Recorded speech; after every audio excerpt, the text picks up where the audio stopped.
Hi all, and welcome back to the channel. Today, I wanted to talk about the reviews for Dragon Age Veilguard. I'm not quite ready to give a full opinion of my own, but I've played long enough to at least share some commentary on what's happening with the reviews.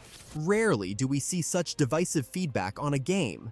I think there are two main criticisms, along with a bunch of smaller ones, and I'll address them one by one while explaining why opinions differ so much.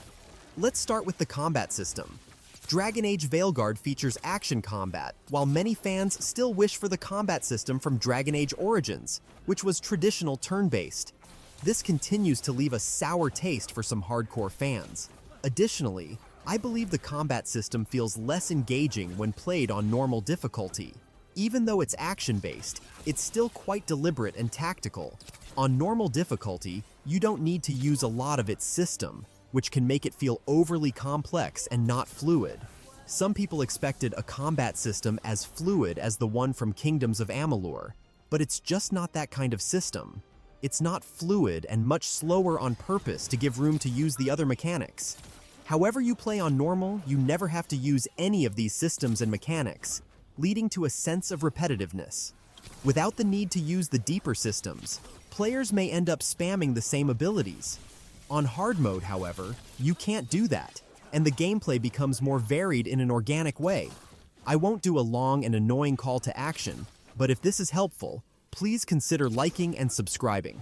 Now, let's get back to it. Let's talk about the narrative and writing. Let me be clear, since I know this is a touchy subject, is it as good as Mass Effect? No, it's not. But honestly, what is? I think many people jumping in now might never have played those games. Yes, I know, shocking. If you're listening to this and have never played Mass Effect, go back and play it. It's awesome and still holds up. Even though Dragon Age Veilguard isn't at Mass Effect's level, I do think it's better than most games.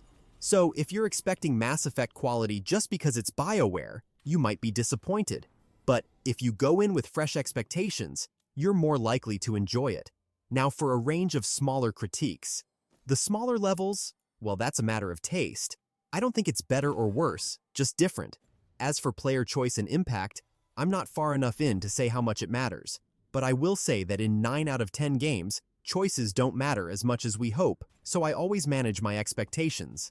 Lastly, character animations can sometimes be inconsistent. They aren't consistently bad, but can be uneven. Do I wish they were better? Absolutely.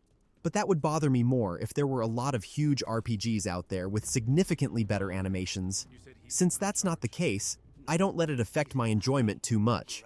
To summarize, I think the opinions are split because people are very fond of the older Dragon Age games and expect something similar, or they're playing on normal difficulty instead of hard. Those who go in with fresh expectations and are ready for a challenge tend to have the most fun with it. That's it.